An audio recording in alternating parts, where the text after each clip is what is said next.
எவ்வளவு பணம் இருந்தும் என்ன பிரயோஜனம்? அறிவியல் ஆராய்ச்சியில் பின்தங்கிய அரபு நாடுகள். முதல் விண்வெளி வீரர் என்ற பெருமையை பெற்ற சுல்தான் அல் நயாடி. பொருளாதாரத்தில் வலிமை மிக்க சவுதி அரேபியா, ஐக்கிய அரபு அமீரகம் போன்ற அரபு நாடுகள் அறிவியல் ஆராய்ச்சி, விண்வெளி ஆய்வு ஆகிய துறைகளில் அமெரிக்கா உள்ளிட்ட நாடுகளையே சார்ந்துள்ளன. இத்தனை ஆண்டுகளுக்கு பிறகு இப்போதுதான் விண்வெளியில் அதிக நாள் தங்கிய வீரர் என்ற பெருமையை அந்த நாட்டின் விண்வெளி வீரர் சுல்தான் அல் நயாடி பெற்றுள்ளார். இது குறித்த செய்தி தொகுப்பை பார்க்கலாம். அமெரிக்காவின் நாசா 1958ஆம் ஆண்டு நிறுவப்பட்டது. இந்தியாவின் இஸ்ரோ 1969ஆம் ஆண்டு நிறுவப்பட்டது. ஆனால் ஐக்கிய அரபு அமீரகத்தின் விண்வெளி ஆய்வு மையங்களான Mohammed bin Rashid space centre 2006ஆம் ஆண்டுதான் நிறுவப்பட்டது.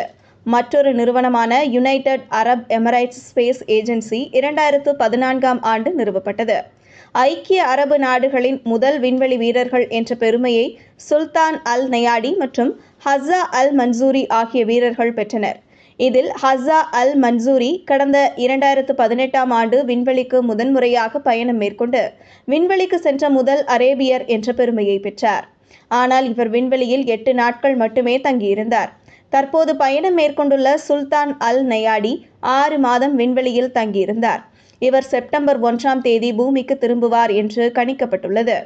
என்னதான் பொருளாதாரத்தில் வலிமையான நாடாக இருந்தாலும் அறிவியலுக்கு நிதி ஒதுக்கக்கூடிய நாடுகளின் பட்டியலில் அரபு நாடுகள் பின்தங்கியுள்ளதாக கூறப்படுகிறது.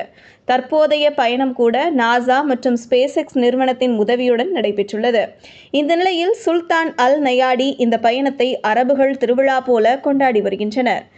இதன் ஒரு பகுதியாக எஸ்கால் ஃப்ரம் ஸ்பேஸ் என்ற நிகழ்ச்சியை நடத்தி அமீரக விண்வெளி வீரரை நேரலையில் உரையாட வைத்தனர். இந்த நிகழ்வு அங்குள்ள 7 அமீரகங்களிலும் நடைபெற்றது. எண்டவர் என்று பெயரிடப்பட்டுள்ள ஸ்பேஸ் எக்ஸின் டிராகன் விண்கலத்தின் மூலமாக பூமிக்கு திரும்ப உள்ளார்.